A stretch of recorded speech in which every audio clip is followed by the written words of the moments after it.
Good Morning Night Vale is brought to you by The Disappearances of Lydia Fontaine, a new independently produced and crowdfunded 10-episode original audio drama.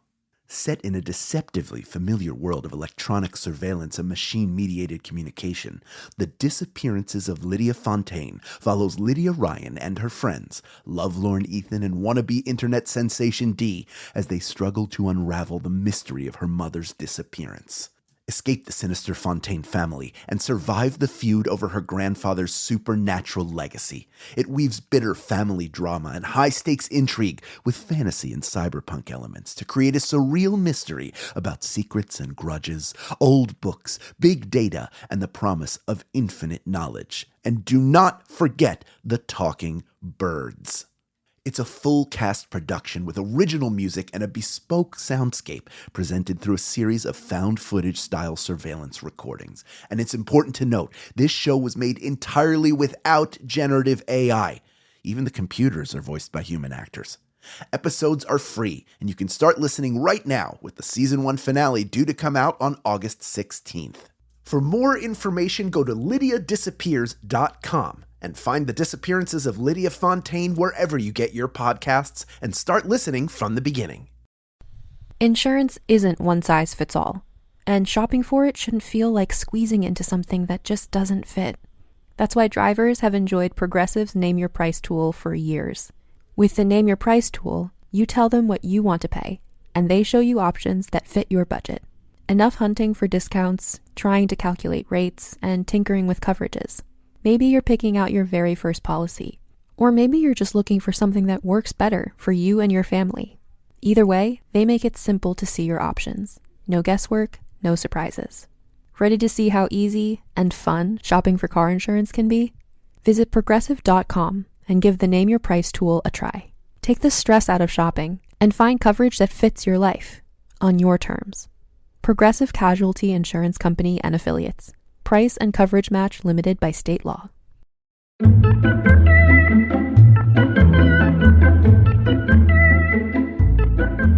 I know many of you have a few things you'd like to say. So let me start things off. Good morning, Night Vale.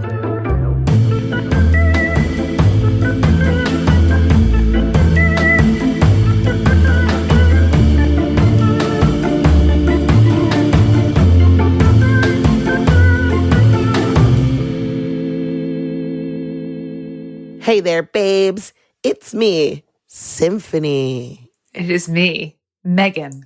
And it is me, Hal.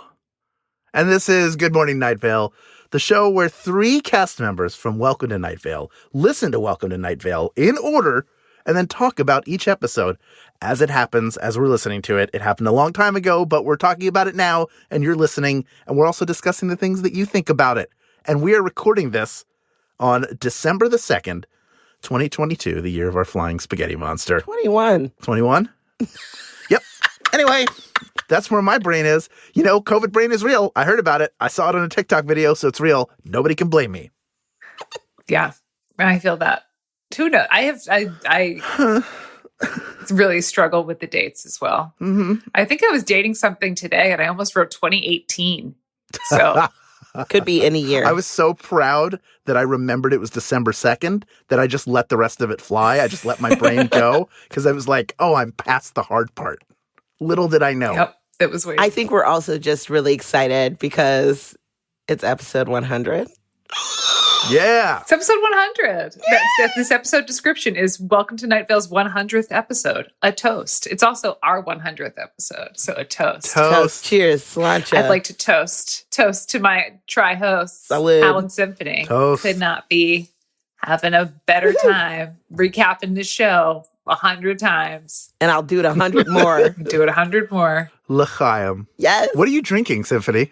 Oh, a nice beer from my beer advent calendar from Costco. Oh, I saw that. I saw your TikTok about it. I do the TikToks. Mm-hmm. I do the TikTokies. Tiki-taki. Famously. Speaking of which, we got an email from a fan that was like, I can't believe Hal's on TikTok. I'm like, what? Why can't you believe that Hal's on? We're allowed to, just because we're not Gen Z, we're allowed to use the TikTok. There's not rules.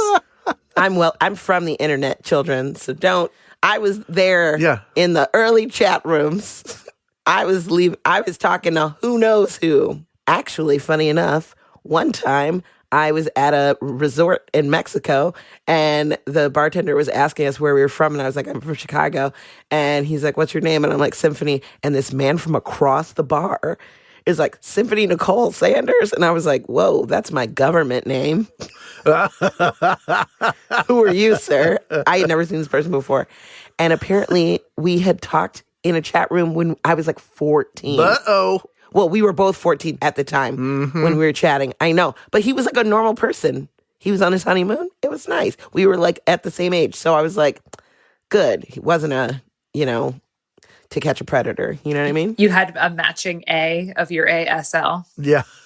That's right. That's right. Was he like, did you want a cyber? Because you never answered when I asked. You never answered.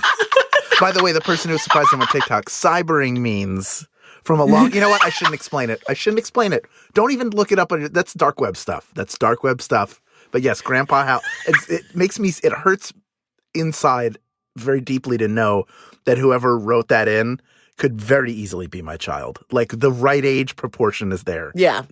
You're an old man, Hal. Yeah, I guess so. You know who else is old? Leonard Burton. And he was the first person on this episode. You like that liaison, baby? You like that segue? It's gorgeous. Yes, I love it. Let's hop into it. Let's talk about it. First of all, 100 episodes. So exciting. And we start off with who passed the torch to Cecil, Leonard Burton, otherwise known as James Urbaniak. And I love him so much. He's such a fun person. I don't know. He's one of those people that you can immediately recognize their voice. For me, at least. And I love it. 100%. He is such a good is not the right word. He's an incredible actor and very organic. Yeah. And anytime I've done anything with him, I always call it going to acting school because I get to see him.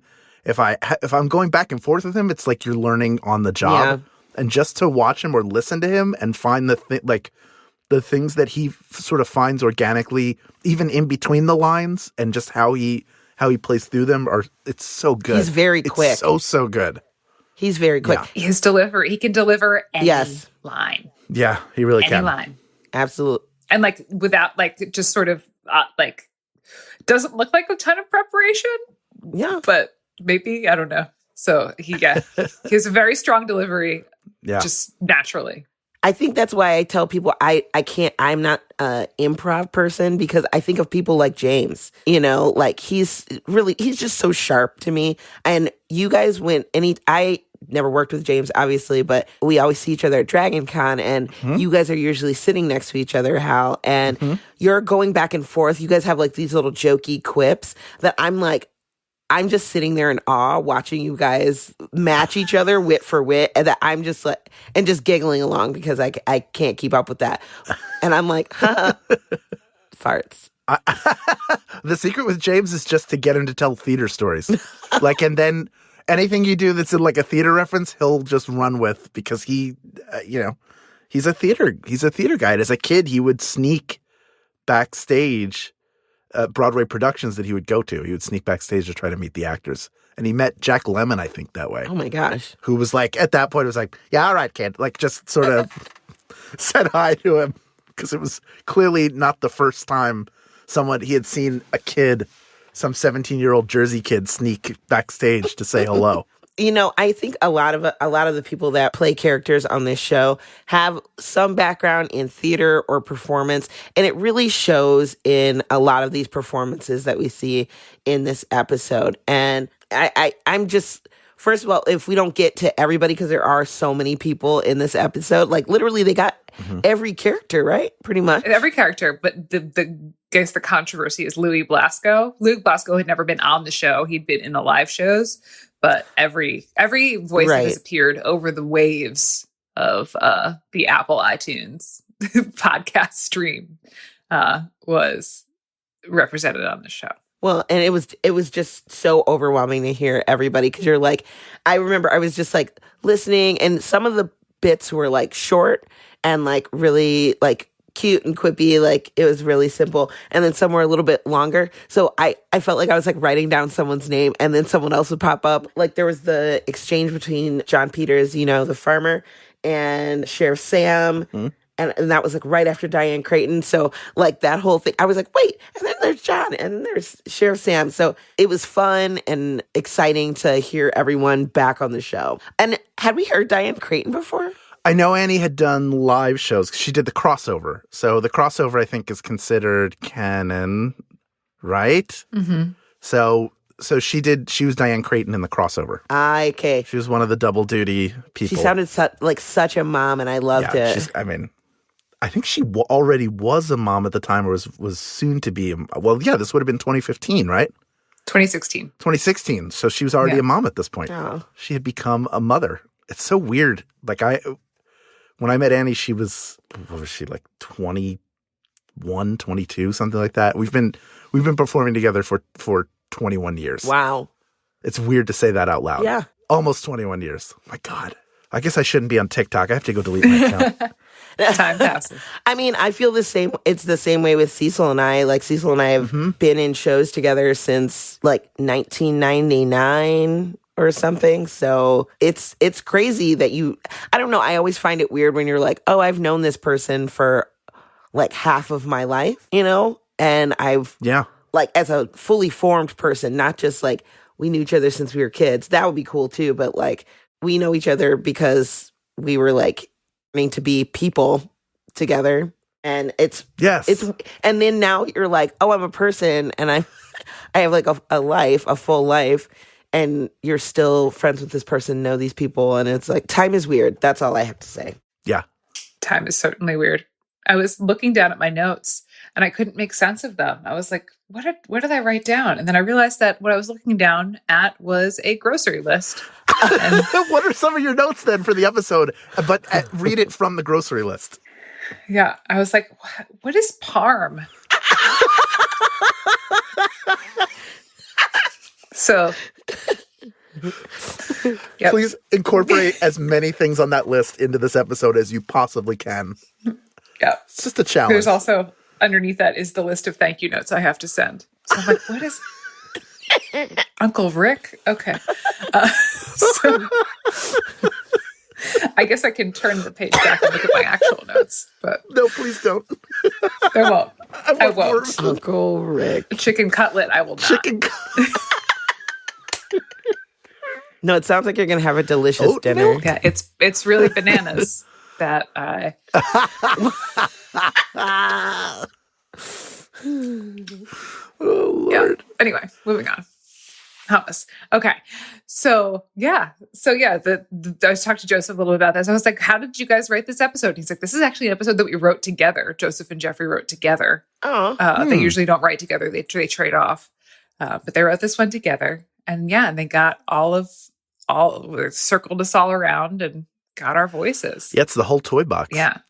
And it's sort of the way the episode is structured. It sort of like starts to unfurl and you don't really realize that it's Cecil and Carlos's wedding until like after the weather. At least that's when I picked up on it. But then again, I'm reading a grocery list. So.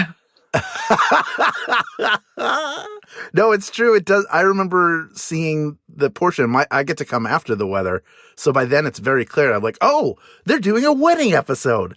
And that was really exciting to see. But you don't really get anything off of Leonard Burton. Faceless Old Woman. No. That's where it starts She starts talking about eating mice, though. Yeah, but she also says your future will be filled with love and joy. Oh, yep. That's a pretty clear. John Peters doesn't really know what's going on. Not surprising. No. Diane Creighton is talking about Josh and like him getting ready for a recital or something. Yep. And Dev is doing an ad for Ritz crackers. Which that freaked me out because like I have like very visceral things when it comes to fingers and teeth. Yeah. Oh, and toes? Or just me with toes? I mean, I guess toes. I mean, I imagine it would be the same, but I've never really thought about it. I think people threaten fingers, though, and teeth. Yeah. The snapping finger, I was like, ooh. But great ad. Great ad, Deb. I also had no voice. I was listening back and I was like, oh, I have no voice. I was going to say, like, because even when you did the proverb at the end and stuff, I was like, oh, she's husky. Yeah. She's got a sexy voice. That was during every year at the end of the year, the Neo Futurists do a show called Best Of, where it's our like best plays of the year. Yeah. And it's always like we all get the whole cast together and we all get horribly sick. And because it's winter in New York. And that year, Sure. I just completely lost my voice for 2 days while I was performing the show. And I was like the person who, the New Future Circle, this is stupid details. We're like sort of an egalitarian things. We like rotate who's in charge of the show. And I was in charge of the show that weekend. And I had to do a lot of talking and I had no voice. And so I was using a megaphone. I was using a megaphone during the show. I was like, it was pretty, I was using a microphone for everything. It was pretty obnoxious. Yeah. And I had absolutely no voice. I was drinking apple cider vinegar, doing everything I possibly could to get my voice back. And there's nothing that makes your voice come back besides resting it and getting better. That's my voice actor tip. Is that the sickest you've ever been for a performance? No. No, I've performed on like twisted ankles with the flu, like with diarrhea, like. Okay. Yeah. One year for Sketchfest, we had a thing where we had an improv show at night, and then the next morning, Mark and I were doing a live We Got This with like most of the Thrilling Adventure cast. So flying in, like I was like, I have a little cough. I don't know what's going on, but I won't like shake hands with anybody. I'm going to be really careful. And we got there and we got lunch with Travis McElroy. I remember this. We went and got lunch, and then we were all going to go somewhere, and I was like, I think I'm going to go take a nap. And I went back to my hotel room and had the worst sleep I've ever had, like super sweaty, then super cold. And I went and did the show and like don't remember much of it, but I did not feel good at all.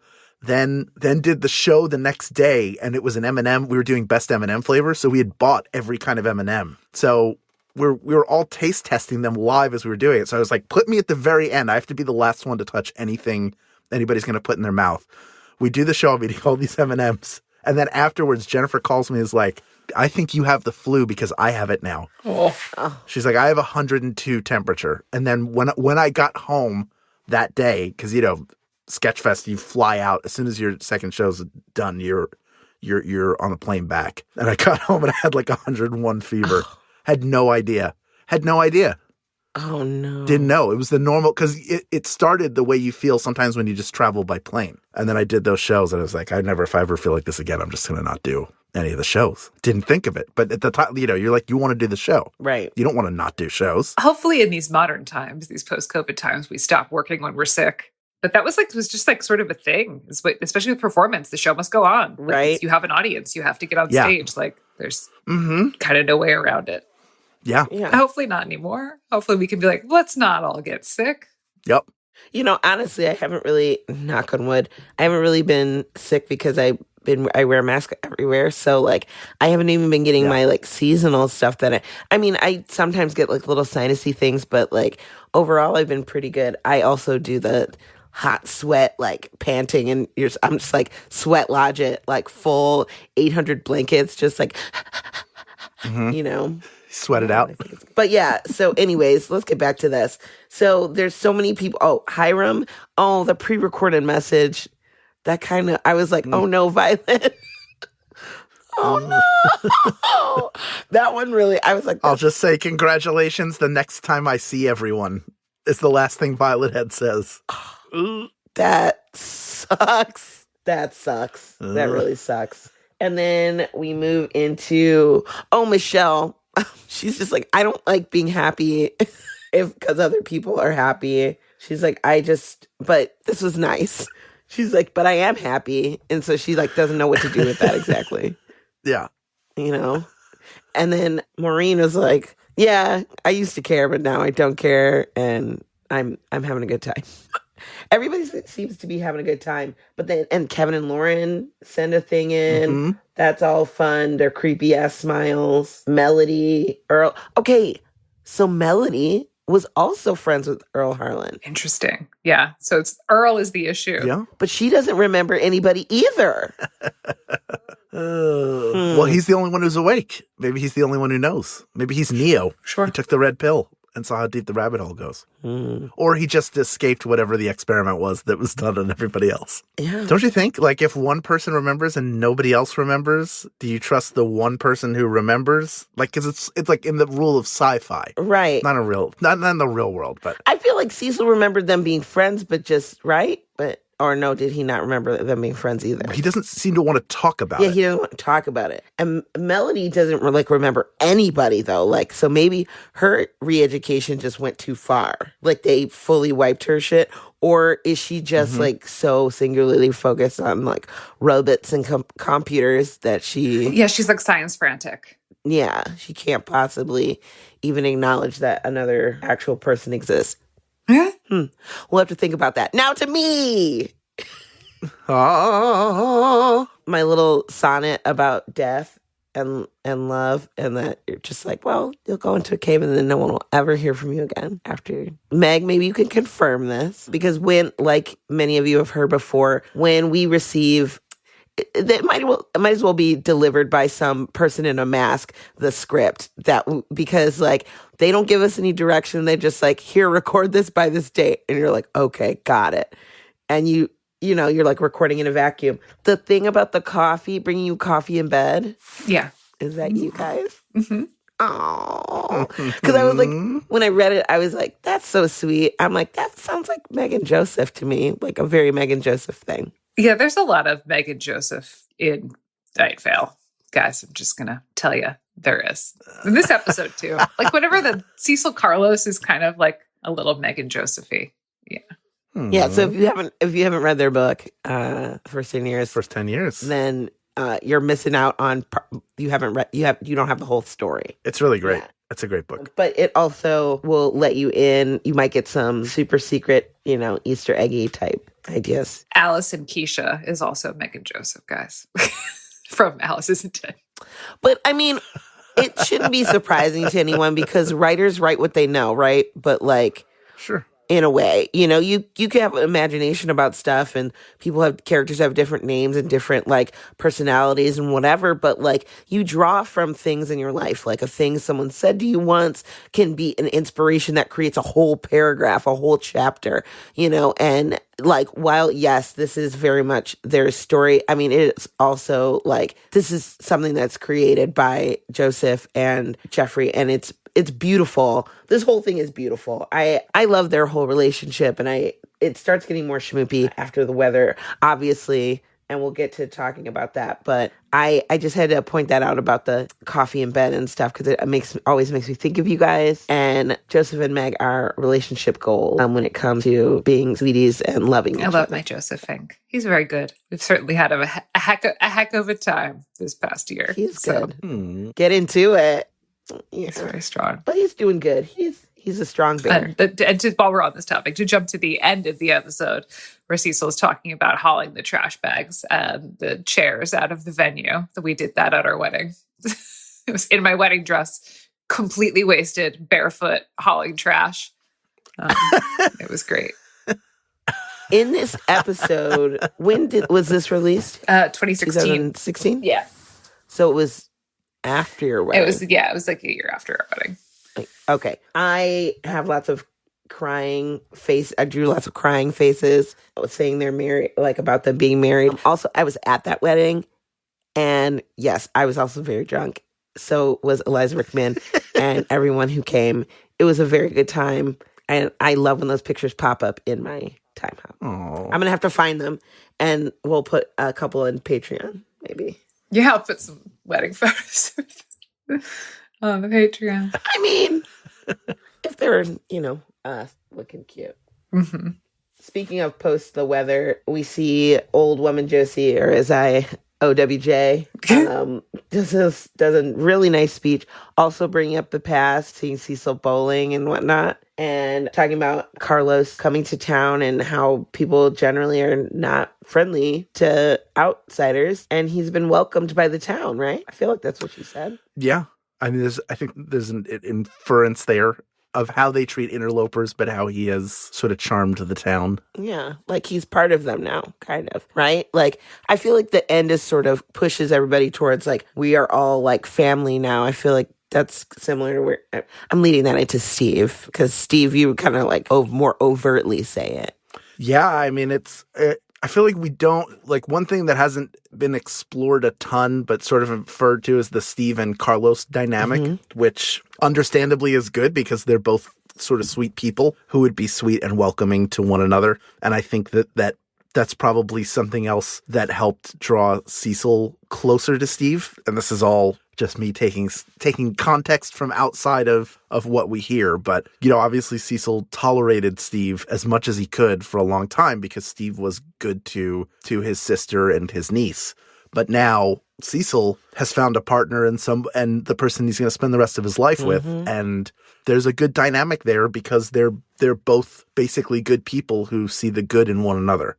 So I think that's good to see that Carlos has been welcomed into the family. Also, I think there is a fun little bond between brother-in-laws. Yes. Sometimes, because you're both kind of like outside the family, but you're like, now we're like together, but on the inside. Yeah. I mean, this is a situation I have because my Jennifer has a sister. Oh, okay. I didn't know that. Her sister is married. So I have a brother-in-law who also married into the family. And we get along for a million different reasons.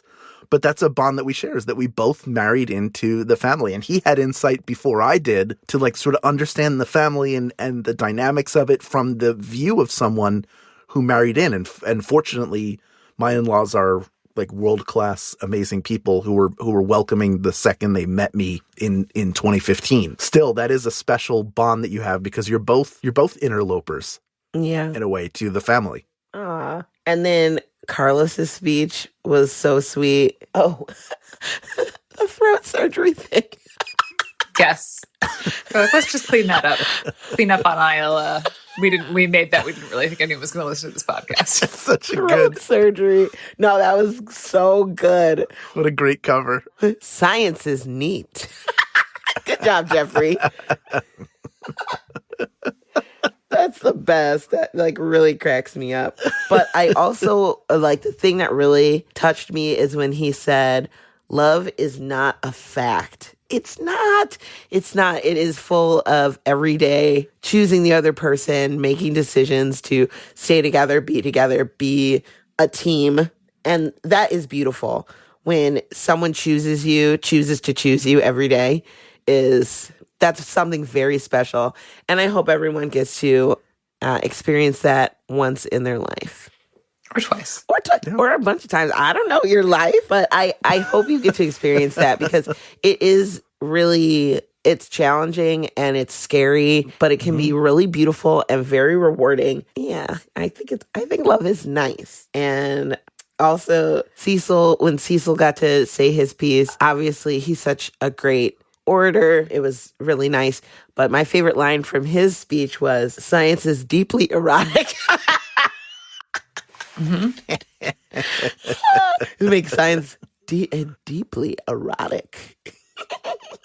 That just tickled me so much. And I wrote Cecil like, Cecil. Oh, you can't see that. Cecil. Do you see my crying face? Yes, I do. Listeners, I'm showing them my notes where I basically just draw weird emojis, and it'd be as if I was texting you, but on a piece of paper. I will say that due to distortion, I thought that was the Canadian flag until you told me what it was. I don't know why I thought that. I don't know why.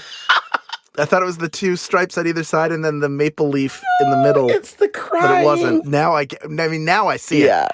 But now I see the Canadian flag. Thanks, Hal. Right? Don't you see it? Well, a lot of people cry the Canadian flag. Hey. And their tears smell like maple syrup. They sure do. Sweet, sweet, sweet tears. Up next, we hear from fans and friends of the podcast. But first, a conversation about this episode's weather. Second song by Joseph Fink. Wow, you guys. This was so cute. First of all, I wrote really big, Joseph. Wait, here, I'll show you my notes. What nation's flag did you draw next to it? Let me see. Nothing, I just underlined it. It just says Joseph. It just says Joseph. And then I wrote, is this for you, Megan? Yeah, I believe so. Aww. Oh, Megan. That's very sweet. I love when he laughs during it. That's it feels very much like I've been watching Let It Be on Disney Plus and watching the Beatles sort of jam and like laugh through their own songs. Oh. It's very charming. It's similarly very charming to have that genuine laughter in the middle of him performing that song. I also think it's appropriate that he did the weather for the first episode, and now for the 100th episode, he did the weather as well. And while we generally don't necessarily have the weather line up with the theme or whatever of the episode, this one lines up perfectly. I think it is a perfect song for like a wedding dance or something. And I was imagining Cecil and Carlos having their first dance to this song. It's very sweet. Yeah. It's very sweet to have a song written about you. I'm not a person who can do that, write songs, but I can make a large tray of chicken parmesan. So I guess that's a similar thing. Hey, we all show our love. We all show our love. Oh, by the way, do you have marinara sauce in your show notes? I do have sauce written down, yes. Okay, great. Okay, good. So just making sure that you have everything you need. I'm making chicken parm tomorrow night. It's Hanukkah. Chicky parm. Yeah, Jeffrey and Jillian are coming over. I'm making chicken parm. Oh, that sounds nice. That's like latkes, but with chicken. Yeah, it's what we do because I'm Italian American, and Joseph and my daughter are Jewish. So I'm not a huge latke fan anyway. Joseph doesn't like latkes either. He doesn't like donuts. I love latkes. Yeah. Wait, what? I love latkes. Well, but the donuts thing, you like I mean, I get it. I feel like I'm in the minority of not enjoying latkes, but he doesn't like donuts. Doesn't like donuts. I don't like donuts. But we got those potato donuts. Oh, it's because they were potato donuts. Because they were like a thing. That's why. Yeah, it's a thing. That's true. You know what? And I say that. I also don't really like sweets in general. Like I'm not like cake that's right. type person, but I do love pie. But it's just like one of those things, like you have to be, either it's a thing that you're trying because it's there like for a special thing, or like that's the thing in the town, like whatever. But like generally, I'm not going to like go out of my way. I'm not going to go to the Dunkin'. You don't run on Dunkin', is what you're saying. I do not run on Dunkin'. Unlike America, you don't run on That's where you in America. That's the most un-American part about me, is that I do not run on Dunkin'. That's where you diverge. Yeah, from America. Do you know what all Americans share? Is a hunger to dig into a steaming hot FanZone Calzone. Ooh, tasty. Should we cut a chunk off of this calzone right now? You betcha. Let's eat it. Stay right there. Good Morning Night Vale will return after a brief break.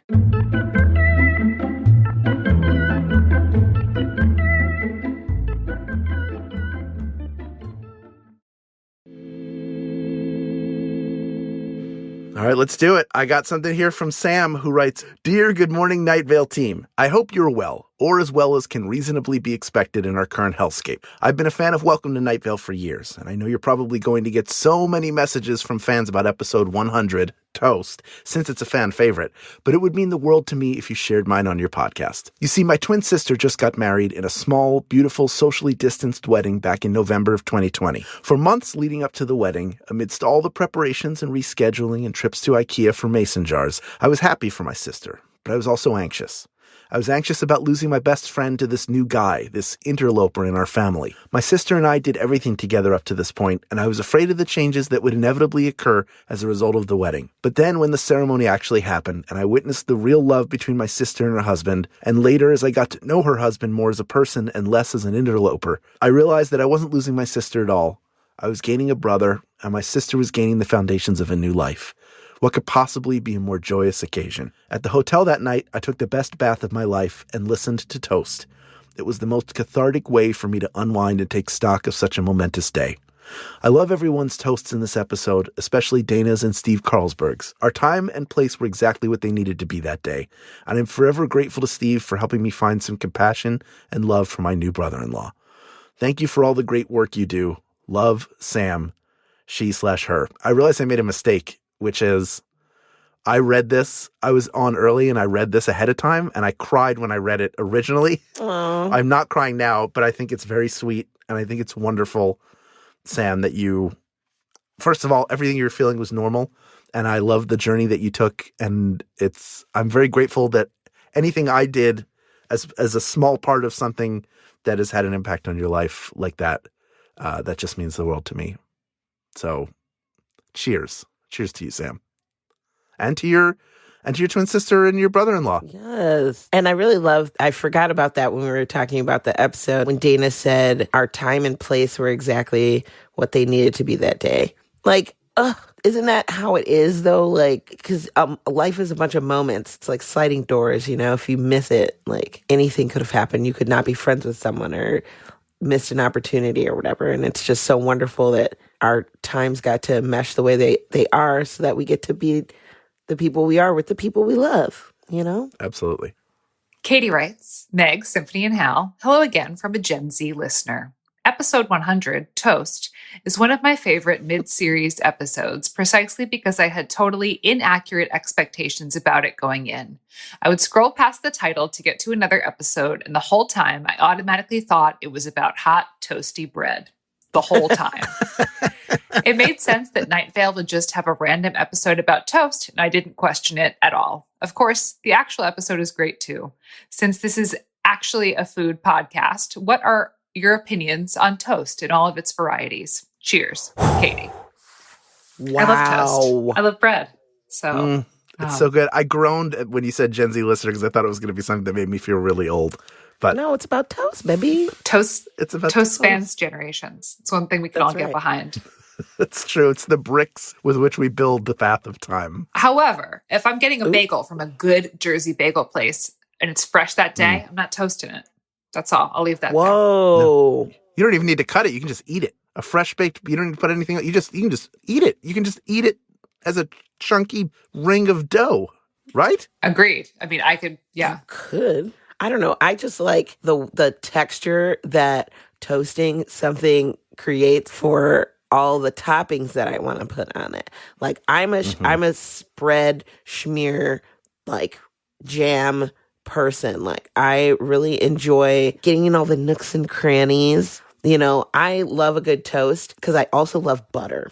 And maybe I like toast because it's a vehicle for the stuff. Butter holder. That goes on it. But but I don't like when the toast then gets soft. You know what I mean? Like I still want the toast to hold up and still have crunch. Oh, Symphony, allow me to introduce you to your new best friend, seedless rye bread. Seedless rye bread makes some of the best toast on the planet. Really? Agreed. It's so good. And you know what? The caraway seeds, which add a little too much flavor, it has that like nice rye flavor to it. And then whatever topping you put on is going to complement it, sweet or savory. All right, because I'm going to put that on my list. Put that in my please notes. put it in your show notes. Rye, wouldn't you? But get like the good from the kind that has a good crust on it from like a deli where they slice it for you. If you get it from a store, they make it too soft, and then you're in the same boat you are with every other bread. No, there's a nice there's a couple of bakeries around where I am that I could get something delicious from. I really just do love toast. It's very good, and especially if you're not feeling very good, toast is one of the safest foods for you to eat. Like you're just like, okay, I'll have just a little toast. You know what I mean? Yeah. Brat diet: bananas, rice, applesauce, and toast. What? When you're having stomach issues, you're on the brat diet. So the things that you can eat that are least likely to agitate your stomach are bananas, rice, which is binding, obviously, applesauce, and toast. So it's the brat diet. You've never heard that before? No, I've never heard I saw Meg nod. I have heard it. Oh, the brat before. Yeah, you know the brat diet. Okay, good. I just wanted to make sure I didn't make that up. Wow. Before we close out on this subject of toast, I recently ordered the Bon Maman Advent Calendar. Oh. I'll never be the same after it. It's amazing. Every day I'm like opening a new little thing. So I'm having toast like every day. I'm about to go get this rye bread. How many advent calendars are you working off of right now, Symphony? 3. So wait, what's the third one that we don't know about? No, it's the Bon Maman, the jam one. The jam, and then there's the beer one. And I have a wine on one. TikTok. There's a wine one too. I already drank the wine, and I'm working on the beer right now. So it's already Christmas as far as the wine is concerned. It's That's Boxing right, Day. baby. No, I'm going day by day. So I've had a beer and it's not a full bottle of wine. It's like 2 glasses. I'm not judging you even if it is. I'm more curious about the whole thing. You bust a hole, like an advent calendar. You bust the hole in it by the day, and then you pull it out, and it's a different wine or beer or a jam, and you've got. Do you know how many times I've restrained myself in the last 90 seconds from taking this podcast to the one place it's not allowed to go for a little while?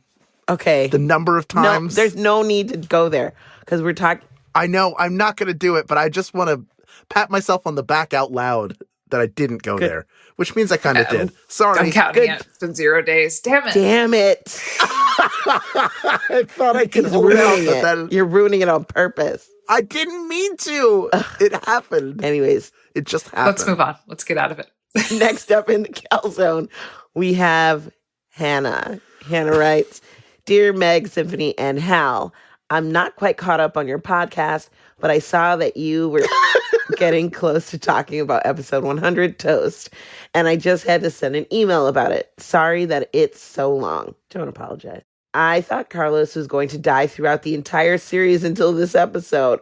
Oh no. All my life, it seemed that whenever a queer character in media finally seemed happy, they were killed off. I remember sitting in my living room horrified as Tara McClay died on the floor after having uttered your shirt. I still think about the sick feeling in my stomach as I thought, why does everyone I can see myself in get killed off? As I turned off the TV and went to bed. I read about bury your gays as a TV trope and thought, what's the point of getting invested in a queer character if they're just going to die? So for a long time, I didn't consume any media with canonically queer characters. I learned about Welcome to Night Vale while on Tumblr, and I gave it a try because I was looking for more podcasts to listen to while I worked. I had no idea what it was about, but the fan art I saw of it was cool, and I thought, so many people like this show, so it must be good.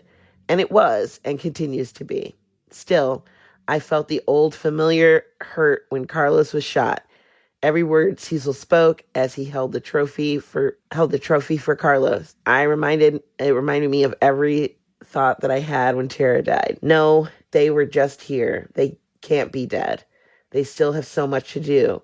We didn't even get a chance. No, this isn't right. This isn't right. I don't understand. We were happy. But at the same time, I had somehow known it was going to happen. Cecil wasn't allowed to be happy, so obviously something had to happen to Carlos.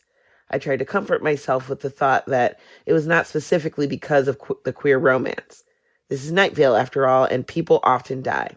And then Carlos lived, and Carlos and Cecil sat together on the trunk of Carlos's car at Arby's and watched the lights in the sky, and I thought, oh, perhaps finally someone can be queer and have a happy ending. And then more canonically queer characters were introduced, and I realized, oh yes, change has come. These people are queer, and they're living their lives, and they're happy. My representation doesn't die. I get to see queer people live and love and thrive, and I never have to worry that one of them is going to die as a punishment, or even worse, just for shock value. And then Toast happened. I had no idea what was going on at first. I started listening to it. I wondered what they were celebrating. I started to figure it out as the show went on, but part of me still couldn't believe it was happening. Then Carlos made his speech talking about their story, from you and me to us, and how love is neat. Then Cecil made his speech, how they made it through, and how just knowing that Carlos was there and that they'd make it back to each other kept him going. They're married. They're happy. They get a happy ending. Once Cecil finished speaking and the credits started rolling, I sat down and wept for at least half an hour, just basking in the joy of Cecil and Carlos's marriage. I don't know about the younger generations listening to the podcast now, but my childhood and early teens were spent watching queer people die in both media and news, so much that I stopped seeking it out for fear of being hurt by it. I'm not exaggerating when I say that this is the first queer romance I consumed where they ended up together and happy. My heart is full, and it's given me courage to seek out other queer media now. I listen to this episode on a monthly, if not weekly basis, and I'm wildly giddy whenever Cecil and Carlos talk about or to each other in later episodes because I know they're married and still in love. I will never be able to find the words to adequately explain how grateful I am for this episode of the podcast, so I'll just say this. I'm grateful for this episode. My life is better because of it. Thank you. On a side note, I also have to ask a question to ask. When and how did Joseph and Jeffrey decide that Cecil and Carlos getting together was going to be canon? Thank you for all the work you do and for making this podcast. I love hearing people's theories in the FanZone Calzone because it's always something I never thought of before. I also love when you have guests so that we can delve a little deeper into the thought process they use for their characters. Keep up the good work, Hannah. Wow, Hannah. It's quite the essay. Yeah. But like, Wow. that's so real. That's so real. Like, how many queer characters have these tragic love stories that, you know, you can't rely on seeing just like a happy couple living their lives and just being them. And I'm so glad that this show can be that representation and show you that it can work out even in a crazy, wild, wacky place like Night Vale. Keep hope alive out there, kids. It's out there for all of us, you know? And to address the side note, when and how did Joseph and Jeffrey decide that Cecil and Carlos getting together was going to be canon? I have no idea. I have a theory that I can posit, which is I don't think that in the first episode that was the intent, but the way that Cecil read it, as the actor Cecil read it, that he threw a little something in there that maybe that like Cecil sort of had a crush on the character of Carlos, just the way how he played it. And I think that maybe Joseph and Jeffrey read off of that reading and decided to take it that way. That's just my theory. Thanks, everyone, for listening to this episode. Thanks for sending in your FanZone Calzones. Thanks for sticking with us for 100 episodes. You all are what keeps us going, and we love being here with you every couple of weeks to talk about this show that we love so very much. Our next episode will be January 13th because we're going to take the holidays off, you know, but we will be dropping a special FanZone episode over the break covering more FanZones about episode 100 Toast on our Patreon. So make sure if you aren't already subscribed to our Patreon, you get on there at patreon.com/Good Morning Night Vale. And as always, good morning, Night Vale. Good morning.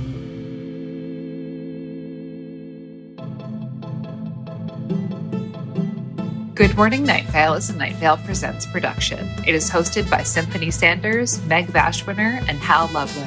It is edited by Felicia Dominguez and mixed by Vincent Cacchione. It is produced by Meg Bashwiner. Theme music by Disparition. Special thanks to our fans who submitted their thoughts this week. Leave us a voicemail at 929-277-2050 or email us at info@goodmorningnightVale.com to share your theories and ask questions, or to tell us what you eat to celebrate the holidays. This show is powered by our patrons like Sarah Sherman, Shadow Side, Adam Kennedy, Lindsay Schneider, and Paul Waper. If you are interested in supporting the show in exchange for lots of fun, exclusive, insider, hyper cool kid content, check us out at patreon.com/goodmorningnightVale.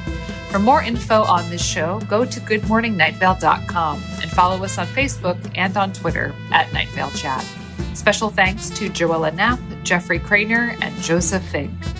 The calzone ingredient of the week is an overwhelming smell of pine that you realize is coming from within.